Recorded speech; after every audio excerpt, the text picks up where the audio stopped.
I sure hope you enjoyed last week's boxes. I have my magnet hanging on my fridge at home. I got to go help pack some boxes last week, and it was super fun. I'm so thankful for everyone who was involved in VBS this year. I know it's been a lot of work, but it's definitely worth it to see the smiles on your faces, pictures that your parents have shared, and when you answer the door to get your new VBS box. And hey, guys, look at my new shirt. I really love it, and I can't wait to decorate it. I've got all my fabric markers and paint all set up at home so I can make my VBS shirt even more cool and colorful. I'll show you guys next week what it looks like. I can't wait.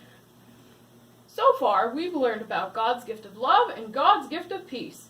This week, we're learning about God's special gift of prayer. In the Bible, it says that God knows exactly what we need before we say a word. That is so cool. God knows what I need, like a place to live, way before I even have the chance to ask Him.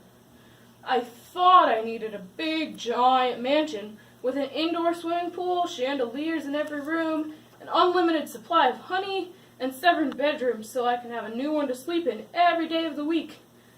But it turns out that was just what I wanted, not what I really needed for myself.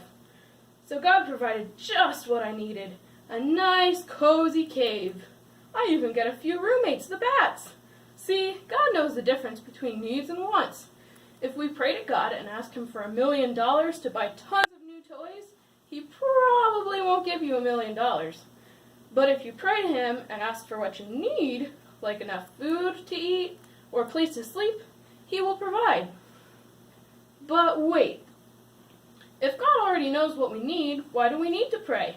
Well, we should pray because it's how we communicate with God. Think of your best friend. What would happen if you and your best friend never spoke to each other? You probably wouldn't know that person very well anymore, and you would eventually grow apart. When we don't talk to God, the same kind of thing happens. We grow apart from Him and don't know Him very well anymore. So, what should we pray? The importance of prayer is not how long your prayer is, or how many big words you use, or whether you stand or sit or kneel or walk around while you pray. It's what's in your heart that matters to God. Prayers are not supposed to be the same every time, memorized and repeated over and over. Instead, it's like having a conversation with God, like you talk to your best friend. Tell Him about your day, tell Him what's on your mind. It doesn't have to be perfect. Repeating a certain prayer every day is like talking to your best friend, but saying the same words to each other every single time. It would get kind of boring. Have you ever done something that you knew was wrong? Maybe a few hours or even a few days afterward, you might feel really bad about that thing you did. That's called feeling guilty. Let's say you accidentally stepped on your sister's Lego building and part of it broke. She hasn't noticed yet, and it's already been a while since it happened. You could pretend that you have no idea what happened, or you could tell the truth. When you feel bad or guilty for what happened, that is God inside of you, giving you a little friendly push in the right direction to go apologize to your sister and then ask for forgiveness from God. It doesn't matter the thing that you did, you should still pray to God and apologize to your sister for breaking her Legos. Maybe even help her put it back together. Speaking of breaking things, today's Bible buddy Chuck is a beaver. And you know what beavers do? They chew down trees. Chuck knows that God will provide for all his needs. God provides trees for the beavers, which give them food to eat, as well as materials to build their homes, called dams.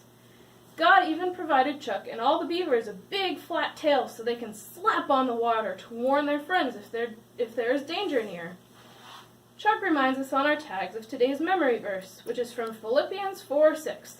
It says, "Don't worry about anything, but in all your prayers, ask God for what you need, always asking Him with a thankful heart."